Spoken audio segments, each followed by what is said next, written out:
প্রচন্ড গরমে এরকম ঠান্ডা তরকারি খেতে কার না ভালো লাগে। তাই তো সবার কথা মনে করে ঝিঙ্গে দিয়ে চিংড়ি মাছ রান্না করলাম। আসসালামু আলাইকুম everyone, welcome to cooking network. আজকে আমি ঝিঙ্গে রান্না করব। তার জন্য এখানে আমি 1 কেজি ঝিঙ্গে নিয়েছি। আর ঝিঙ্গেটা আমি আলু দিয়ে চিংড়ি মাছ দিয়ে রান্না করব। এখন কিন্তু প্রচুর গরম, আর এই গরমেতে একটু ঠান্ডা তরকারি খেলে এমনিতেই ভালো লাগে। আর দুপুরে গরম ভাতের সাথে একটু ঝিঙ্গে তরকারি থাকলে তো কোনো কথাই নেই। এবার সব ঝিঙ্গে খোসা ছাড়িয়ে নিয়েছি। এবার 2টা আলু নিয়েছি, আলু 2টারও আমি খোসা ছাড়িয়ে নেব। অনেকে কিন্তু ঝিঙ্গে তরকারি আলু ছাড়াও রান্না করে, আমার কাছে আলু দিলে ভালো লাগে তাই আমি আলুটা দিয়ে দিলাম। আপনারা চাইলে নাও দিতে পারেন।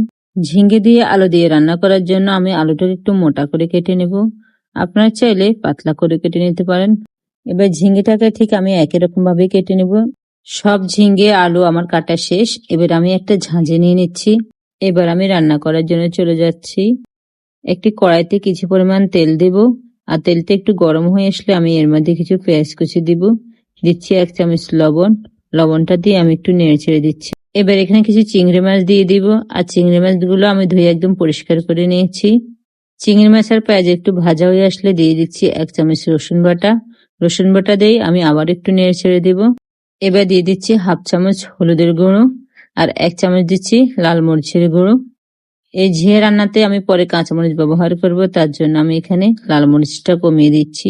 এবার সামান্য পানি দিয়ে আমি মশলাটাকে একটু কষিয়ে নেব। এবার মশলাটা কষিয়ে নেওয়ার পর আমি আবারও পরিমাণ মতন কিছু পানি দিয়ে দিব। পানি দিয়ে আমি মশলাটাকে আবার একটু কষিয়ে নেব। যদি এখানে আমি শুধু ঝিঙেটা রান্না করতাম তাহলে এখানে আমি আর পানি ব্যবহার করতাম না। ঝিঙে রান্নাতে আমি আলু ব্যবহার করেছি, তাই এখানে আলুটা কষিয়ে নেওয়ার জন্য কিছু পানি দিয়ে আমি আলুটাকে আগে একটু কষিয়ে নেব। আলুটা যখন হাফ সিদ্ধ হয়ে আসবে তখন এর মধ্যে আমি ঝিঙেটা ঢেলে দেব। আর ঝিঙেটার মধ্যে কিন্তু অনেক পানি থাকে। এবার ঢাকনা দিয়ে আমি ঢেকে দেব, আর ঢাকনাটা সরিয়ে নিয়ে আবার আমি একটু নেড়ে ছেড়ে দিচ্ছি। আর দেখতে পাচ্ছেন ঝিঙেটা একটাই ভাপে কিন্তু অনেকটা সিদ্ধ হয়ে গেছে।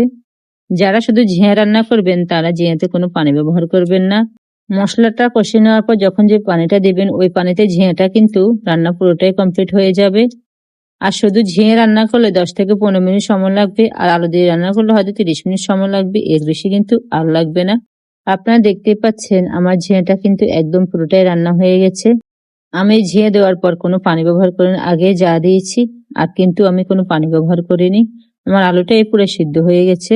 এবার কয়েকটা কাঁচামরিচ আমি কেটে দিচ্ছি যাতে করে একটু ঝাল বের হয়, তাহলে খেতেও আর একটু ভালো লাগবে। ঝিঙা চিনার এই তরকারিটা কিন্তু একটু ঝাল বাড়িয়ে দিয়ে রান্না করতে হয়, তা না হলে একটু মিষ্টি মিষ্টি লাগে। এই তো আমার রান্নাটা পুরোটাই শেষ। এবার আমি দেখিয়ে দিচ্ছি কতটা ঘনত্ব হয়েছে আমাদের তরকারির ঝোলটা। আজ এ পর্যন্ত, সবাই ভালো থাকবেন। আল্লাহ হাফেজ।